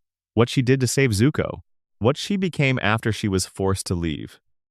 The way Azula's memory of her mother has been distorted by years of distance and a family structure so warped by cruelty that even the love inside it became a weapon. The show does not close Ursa's story because closing it would change what it does. Open, it is the ghost of a family tragedy. A wound that explains without excusing both of the royal children it shaped. Closed, it is a plot. The show chose wisely, and the comics that eventually gave Ursa her resolution were honest in the way they handled it, but the show's version of the open wound remains more haunting than any answer. The fate of the lion turtle after the finale is another genuinely open question. The lion turtle that gave Aang energy bending was the last of its kind in the world, nearly hunted to extinction over the centuries. Aang encountered it. It helped him, and then the show ended. Whether it survived, whether it continued to roam the world's oceans disguised as an island, whether the peace that followed the war meant that what had driven the hunting of lion turtles ceased to exist, none of these are answered. The show gave us this enormous ancient creature as a key to the ending, and then let it disappear back into the world's depths without a farewell.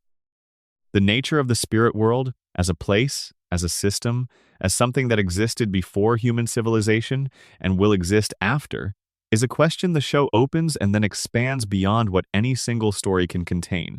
The Legend of Korra explored it more fully. The show itself was content to give us glimpses and let the rest remain what it was. A world more vast than the story could depict, following its own rules, interested in human events but not subordinate to them. These open questions are invitations, not failures. They are the show saying, here is a world that continues past the edge of what we showed you. Here are people whose lives went on past the credits. Here is a history that existed before the first episode and a future that will exist after the last one. The world is larger than any story that takes place inside it, and the best stories make you feel that without ever having to state it directly. Section 15. The Architecture of an Imperfect World. It is late now, later than it was when we started. The room you are in has settled into whatever stillness rooms find at this hour, and the voice you have been listening to has become the kind of company that asks nothing of you except that you keep breathing slowly and let the words do their work. We have been through every significant plot hole in Avatar, The Last Airbender tonight. The ones that turned out to be depths, the few that turned out to be genuine gaps. And what I want to say at the end of all of it is something that might seem strange after a video spent cataloging inconsistencies. Most of them are not holes. Most of what people call plot holes in this show are places where the answer exists but was not stated aloud. Where the show trusted you to connect two facts across 6 episodes, or across 2 seasons, or across the boundary between this show and the one that came after it 10 years later.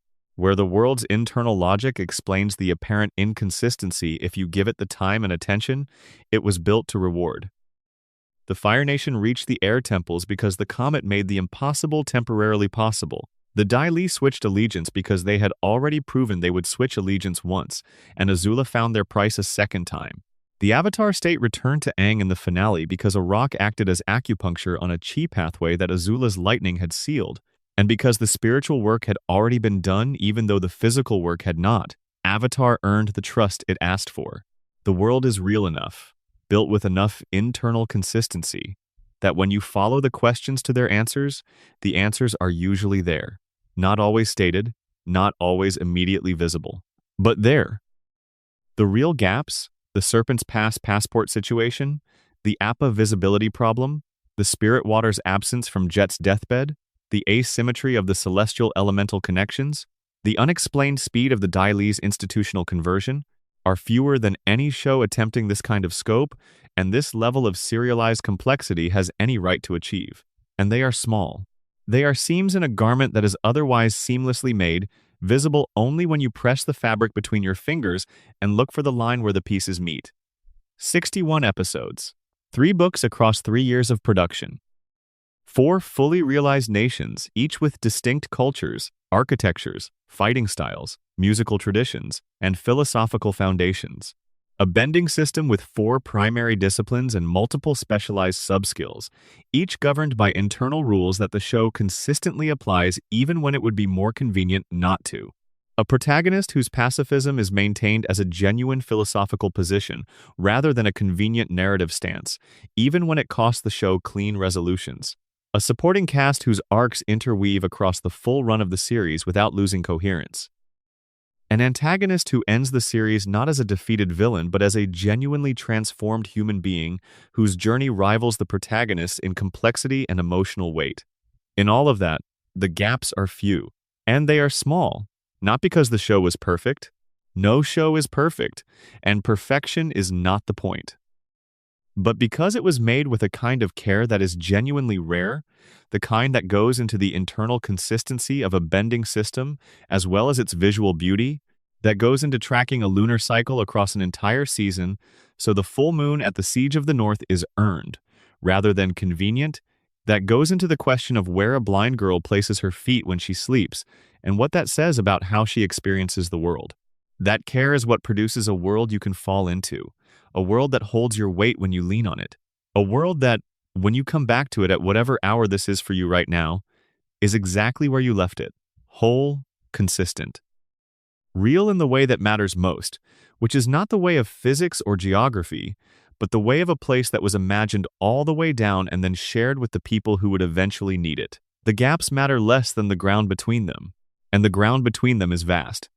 It is more than enough to rest on tonight, so rest. Let the questions settle. Let the world of Avatar sit around you the way it always does, dense and warm and full of more than any single viewing can contain. The plot holes are small. The world is large. The care that built it is larger still. And if you have been here all this time and you have not subscribed yet, doing that is the simplest possible way to make sure we get to do this again. There are more worlds to walk through, more questions to take slowly apart and find the answers inside. More long nights worth spending in the company of stories that were made by people who believed they were worth making well. Thank you for being here. Thank you for caring about the calligraphy you cannot read, and the moon phase you did not track, and the sleeping position of a blind girl who sees with her feet. Thank you for loving a cartoon this carefully. It deserves it. So do you. Sleep well. End of script. Bonus section. A. The firebending power inconsistency. Why did the Fire Nation struggle for 100 years? This is one of those questions that arrives when you think about the world of Avatar from a historical perspective rather than a narrative one, and it is genuinely interesting once you start pulling the thread. Here is the premise. At the beginning of the war, the Fire Nation used Sozin's comet to launch a coordinated, simultaneous assault on all 4 nations at once. They nearly wiped out the air nomads entirely. They pushed both the water tribes into desperate defensive positions. They began a systematic conquest of the Earth Kingdom that, by the time the story takes place, had been ongoing for 100 years and had captured enormous swaths of territory. The Fire Nation, in the show's world, is the most technologically advanced and militarily powerful nation by a significant margin. So why did it take them 100 years? Why, with all of that power, with comet-boosted firebending and industrial technology and a professional military machine that dwarfed anything the other nations could put in the field, did the war drag on for a century without resolution? The simple narrative answer is that the war needed to last long enough for Aang to grow up and learn all four elements and become powerful enough to end it. But the world needs to answer this question on its own terms as well. And the show actually does, though somewhat quietly. The Earth Kingdom is simply enormous. Ba Sing Se alone has millions of people, and walls that have historically withstood everything short of a direct Dai Li betrayal. The Earth Kingdom's territory is continental in scale. You cannot conquer something that large quickly, even with a superior military, because you have to hold what you take, which requires soldiers staying in place, which reduces the forces available for continued advance. The Fire Nation in the show is depicted as stretched thin across its occupation, with colonies and garrisons spread over vast distances. The water tribes are at the poles. Getting a conventional army to the North Pole requires crossing one of the most hostile environments in the Avatar world. The Fire Nation tried once, at the end of Book 1, and the result was their fleet being destroyed by the ocean spirit. Geography is a defense in its own right. And the air nomads, while they were nearly eliminated, were not entirely gone for long enough to matter strategically. What their disappearance did was remove the Avatar cycle from the board, which was the strategic point of the genocide from the Fire Nation's perspective. Without a functioning Avatar, there was no single force capable of standing against the Fire Nation the way an Avatar could. But the single most important reason the war lasted 100 years is this. Sozin's comet comes once every 100 years. The enormous advantage it gave the Fire Nation at the war's opening was a one-time event. Without the comet, the Fire Nation was powerful but not invincible. Earthbenders defended their territory with a ferocity that the Fire Nation's industrial superiority could not simply overrun. Waterbenders in their home territory, near their oceans and rivers, were formidable. The Fire Nation's technological edge was real but not decisive in every environment and every terrain. The war lasted 100 years because conquering the world is genuinely hard, and the one weapon that made the initial assault devastating was not available for the century that followed. The Fire Nation's power, considerable as it was the kind of power that can start a war in a weekend and spend a century trying to finish it. Bonus Section B. The Geography Question. How big is this world and how fast can anyone cross it? This is not quite a plot hole in the strict sense of a logical contradiction, but it is something that careful viewers notice and that creates small friction when watched carefully. The Avatar world's geography behaves slightly inconsistently depending on what the story needs. In the early parts of the series, travel takes time. The group needs weeks to cross significant distances. In Book 1, moving from the South Pole to the Northern Water Tribe is a journey. In Book 2, crossing the Siwang Desert is a grueling ordeal that takes multiple episodes. The geography feels large, genuinely large, in a way that makes the world feel real and that the characters' exhaustion feel earned. Then the finale arrives.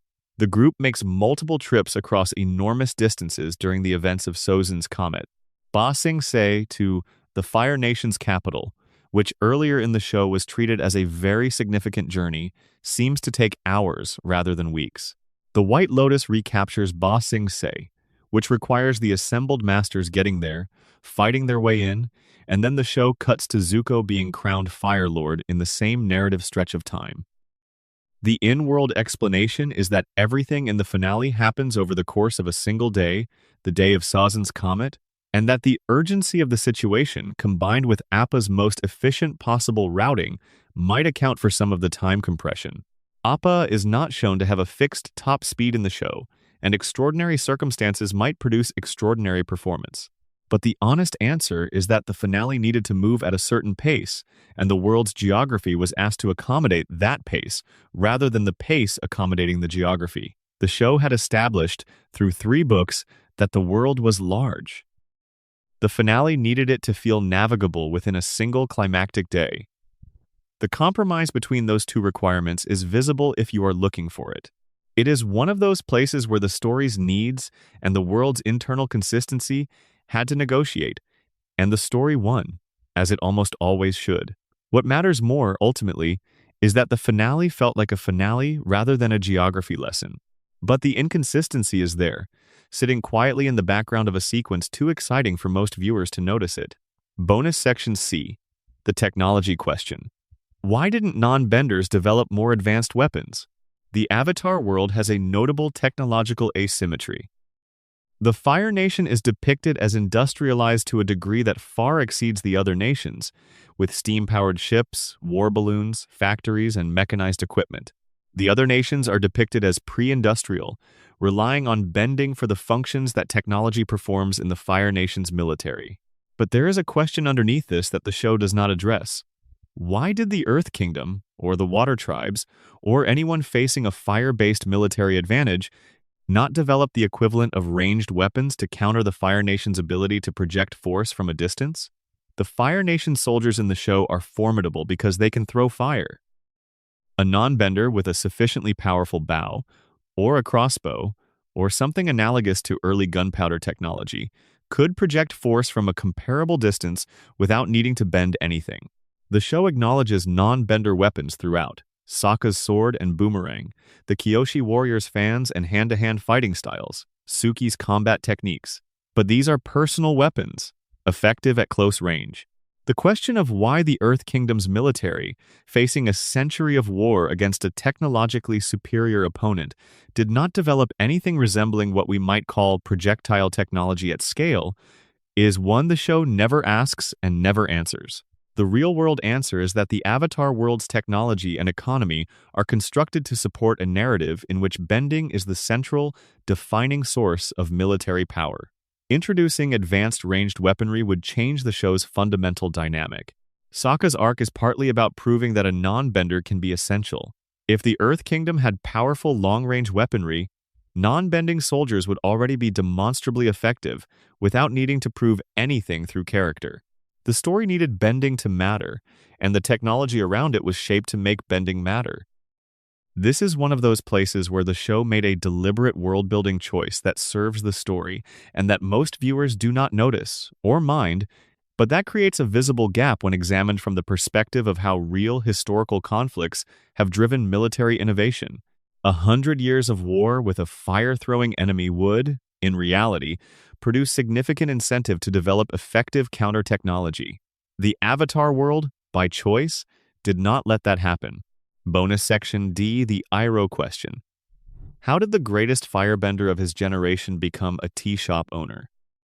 This is less a plot hole and more a question of proportionality that rewards a careful answer, because the show's answer is actually one of its most thoughtful pieces of character work.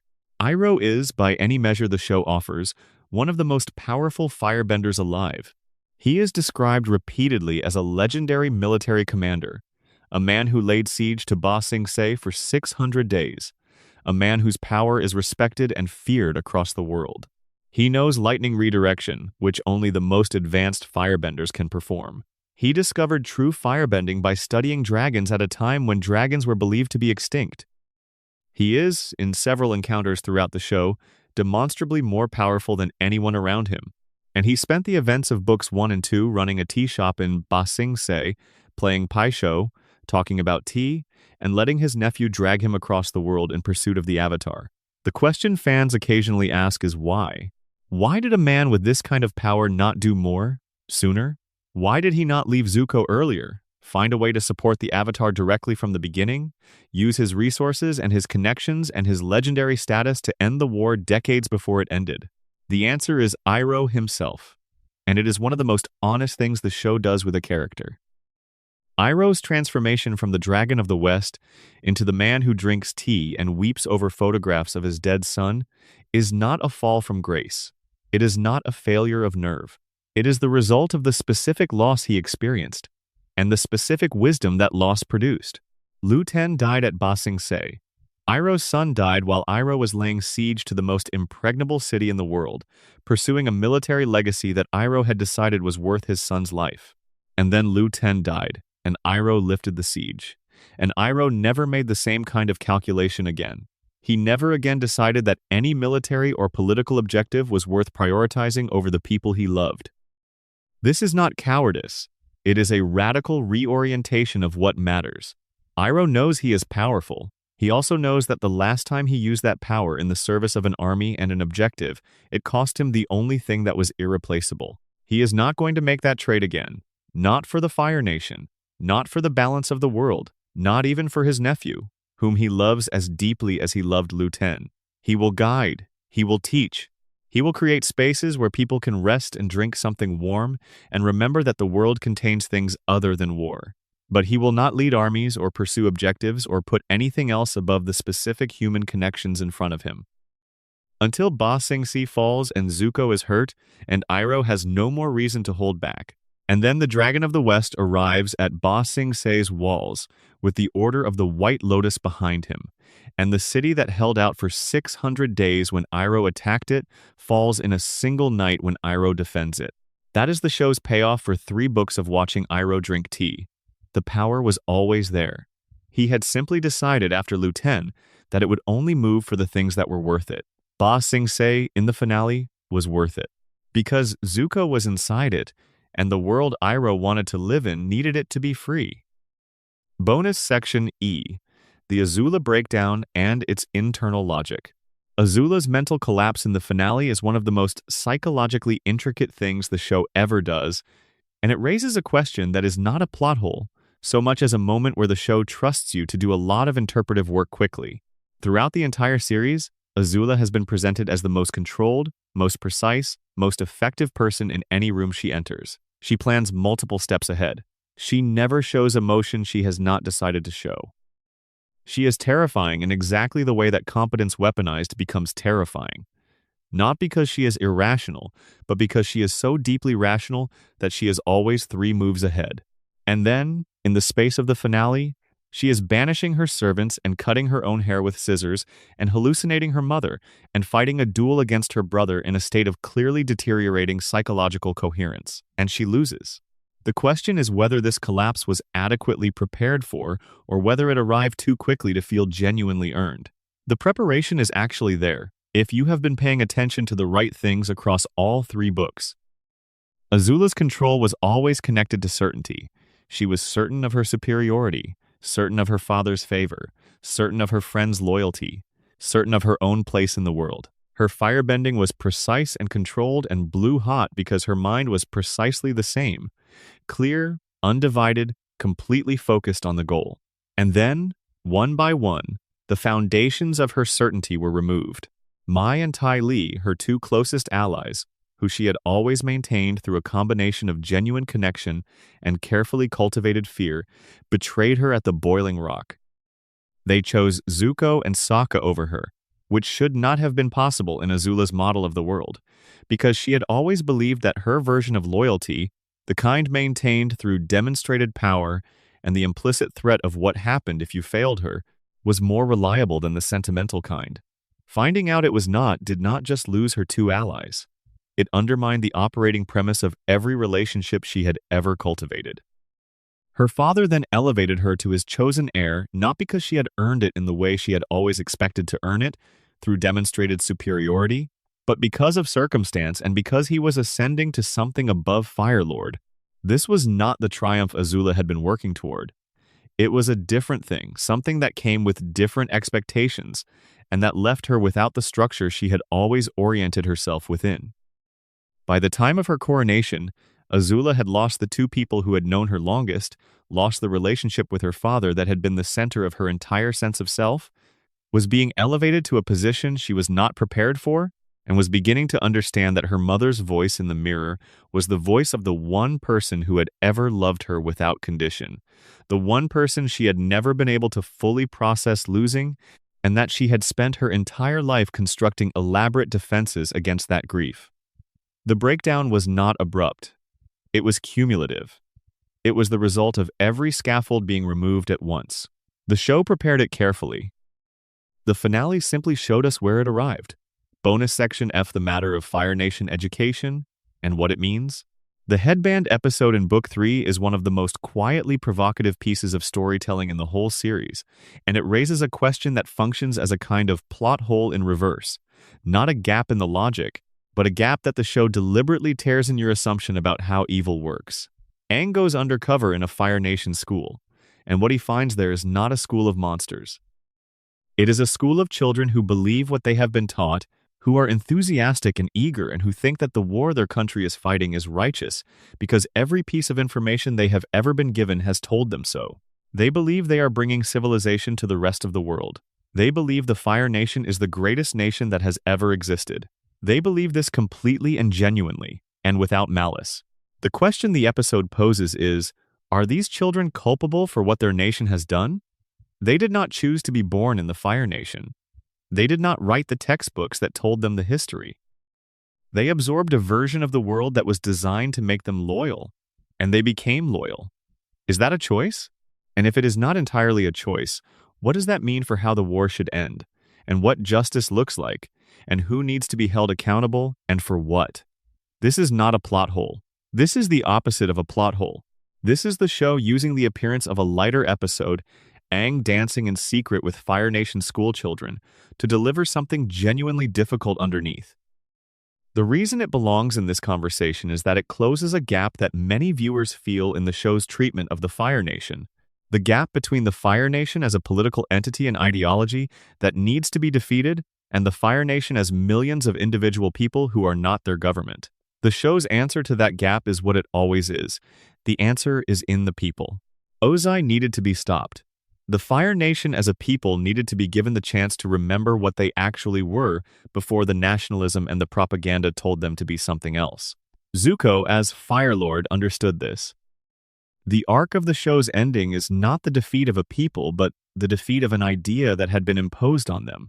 The education system was part of how that imposition worked. Aang dancing in a secret space beneath a schoolroom was part of how it unraveled. Bonus section G, the Southern Raiders. And the question of what Katara was owed. The Southern Raiders episode is perhaps the most emotionally demanding hour of the whole series, and it sits at the center of a debate that the show deliberately does not resolve. Katara discovers the identity of the man who killed her mother. She has the means to reach him and the waterbending skill to force a confrontation. She wants to. Aang tells her that revenge is poison, that the monks taught him this, that she should not let her pain lead her somewhere she cannot come back from. Zuko, in a surprising role, is the one who takes her there instead. The show does not tell you what the right answer is. It tells you what Katara does, which is find the man, confront him, and ultimately choose not to kill him. Not because she forgives him, because she looks at him and finds, where she expected to find a monster, something much harder to process. A frightened, diminished, ordinary person who had done something monstrous once and has been living inside the small life that followed ever since. Killing him would not restore her mother. It would just add another loss to the ledger, the loss of the person she wants to be. Aang thought he knew what Katara needed before she had lived through the confrontation. He was wrong about that, and the show is honest about his wrongness. What she needed was to make the choice herself. Not to be protected from the possibility of revenge, but to face the thing she most wanted to do and decide, on her own terms, whether it was worth it. The distinction between being prevented from doing something and choosing not to do it is enormous, and Zuko, to his credit, understood this when Aang did not. But the debate that fans carry from this episode is whether Katara's choice was fully free, whether she was actually shown enough of the real horror of what Yan-Ra did to make the decision not to kill him feel like genuine forgiveness rather than pragmatism dressed as mercy. The show did not fully show us Yan-Ra's crime. It showed us the aftermath and the perpetrator, but not the act. And that choice leaves the question of what Katara was owed slightly unresolved in a way that I think is intentional. What she was owed was the choice. The show gave her that. What she chose, and why, and whether it was what she truly wanted, is something the show trusts you to wonder about. Because it trusts that you understand, by this point in the story, that the people inside it are real enough to have interior lives that the camera cannot fully capture. Final section, the world remains. There is something worth saying at the end of all of this about what it means to spend time with a world as carefully as we have tonight. When you examine a story this closely, when you follow every thread to see where it leads, when you ask every question and sit with every answer and stay honest about the difference between what holds and what does not, something interesting happens. The story does not diminish. The gaps you find do not make you like it less. In fact, the opposite tends to be true. Finding the places where the logic holds up under pressure makes you trust the world more, not less.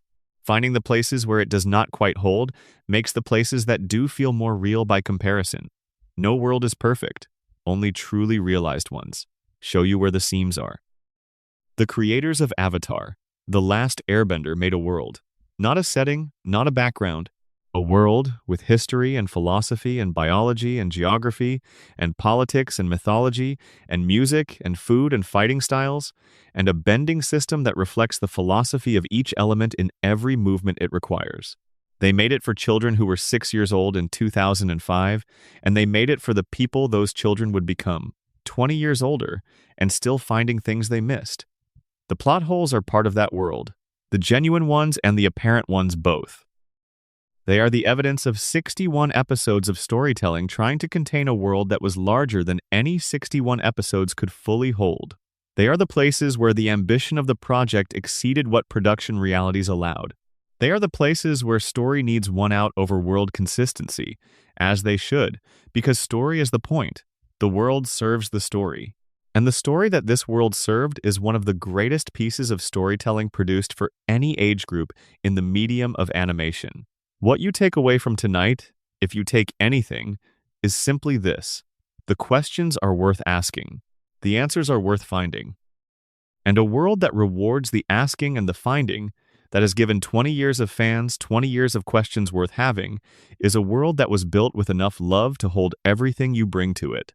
Wherever you are right now, at whatever hour this is in your corner of the night, you are carrying some part of that world inside you. It has been there since the first time you watched it, growing alongside you, becoming richer as you became more capable of understanding what it contains. That is the thing the creators were building toward when they built it.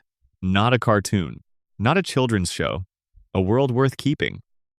One that will be there the next time you need it, exactly as you left it, with all the answers hiding where they always were and all the questions still worth asking. Thank you for being here.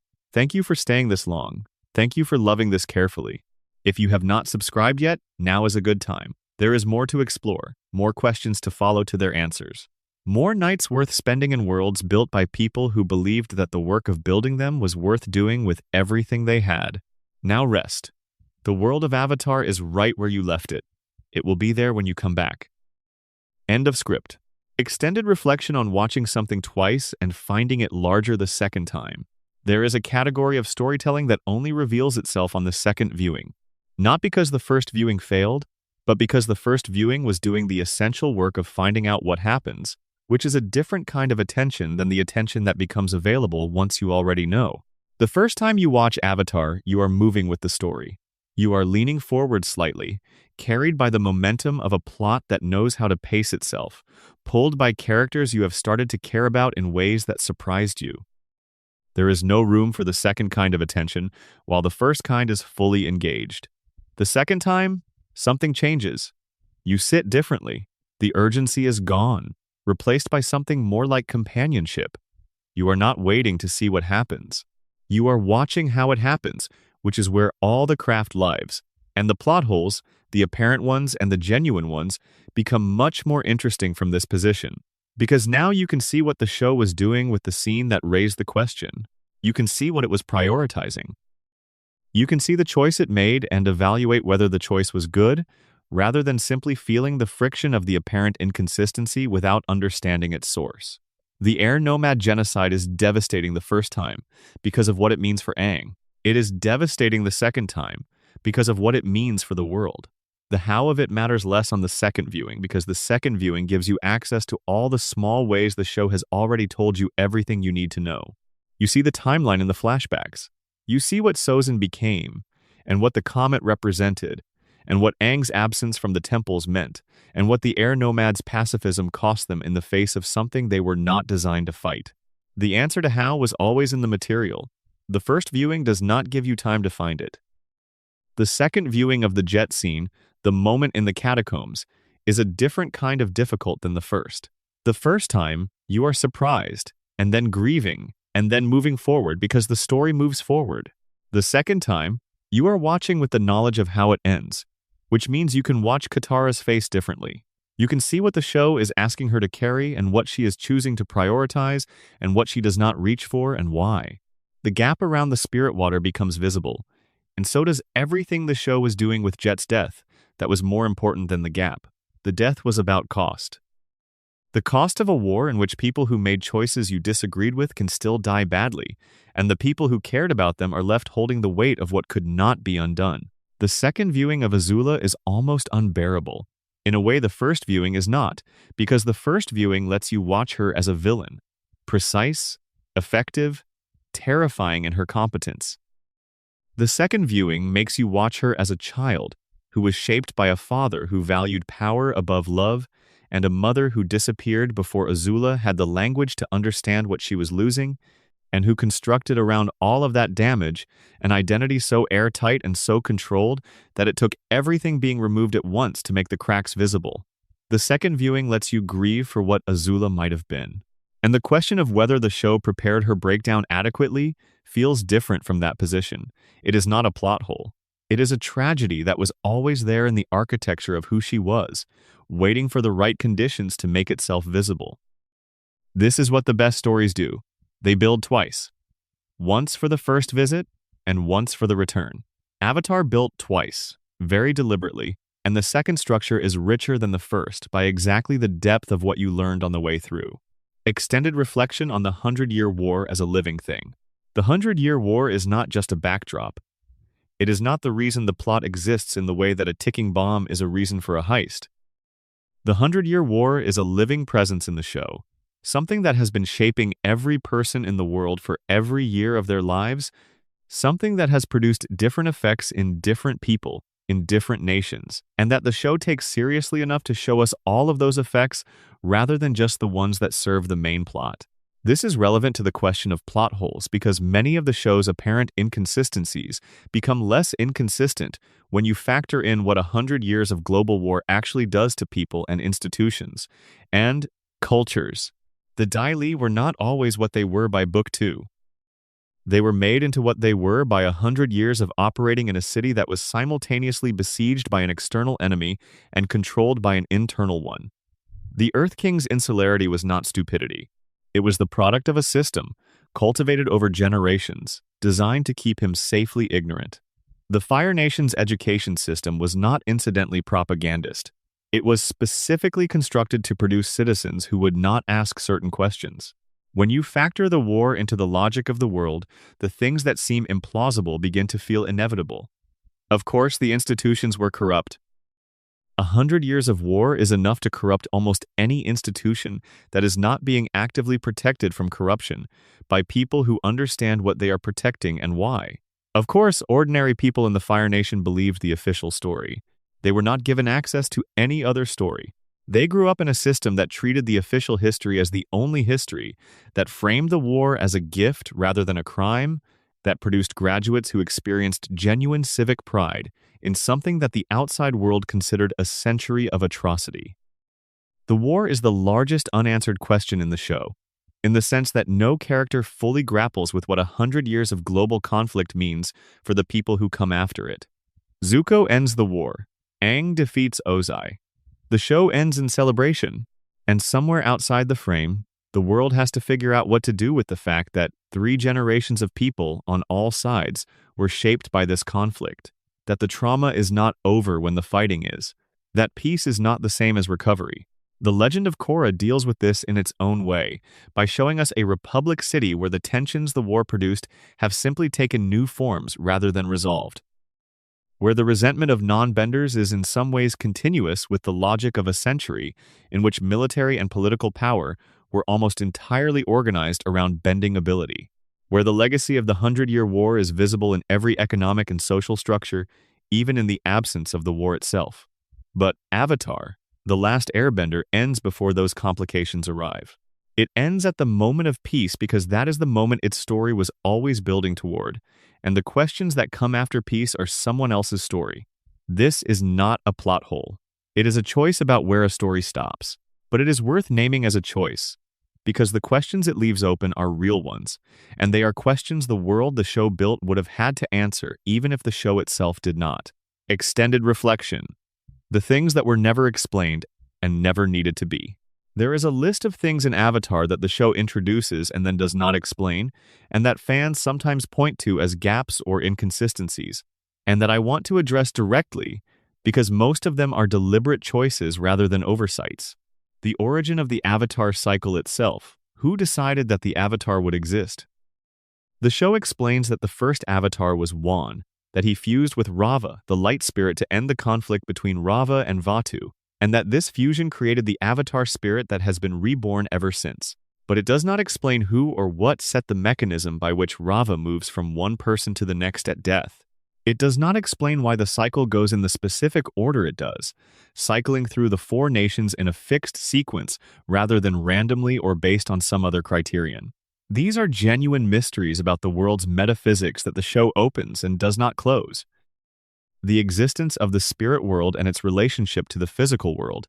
We know they overlap, that spirits can cross between them, and that humans with sufficient spiritual sensitivity or training can do the same. We know the boundary between them was once permeable in ways it is not anymore, and that the Avatar plays a role in maintaining the balance between them. But the show does not tell us what the spirit world is, fundamentally. Whether it is a parallel dimension, whether it is the same dimension experienced differently, whether the spirits are entities that exist independently, or whether they are expressions of human spiritual energy given form and independence. These are questions the show does not answer, and wisely so. The spirit world is more interesting as a mystery than it would be as a metaphysics lecture. The question of why bending ability is distributed the way it is. Why are some people in each nation benders and most not? Why is bending ability seemingly heritable in some families and not in others? Why can the same family produce both a bender and a non-bender? These are questions the show raises implicitly through characters like Sokka and never addresses directly. The legend of Korra suggests that bending ability is connected to spiritual energy and disposition as well as genetics, but this is never fully articulated in Avatar itself. These unexplained things are not plot holes. They are the texture of a world that is larger than any story told in it. Every real world has these textures, things that happen and work without anyone fully understanding why, systems that function without explanations that would satisfy a philosopher. The Avatar world's unexplained things serve the same purpose. They give the world depth beyond what is visible. They make it feel like the show is showing you a portion of something much larger rather than a complete and bounded invention. The best detail of this kind is one that is never remarked upon within the show at all. The fact that human spirit hybrid animals, the two-headed creatures that populate the Avatar world, do not exist in the real world, but in Avatar they are simply how biology works. The show does not explain why turtle ducks exist or what evolutionary mechanism produced a badger mole. It simply presents them as part of the world, and in doing so, it signals that the Avatar world's history diverged from ours long before anyone in the story was born. The biology is different because the world is different, and the difference runs all the way down to the cellular level. That kind of world building, so thorough that it touches the biology of fictional animals, is the thing that makes a world feel real without needing to be explained.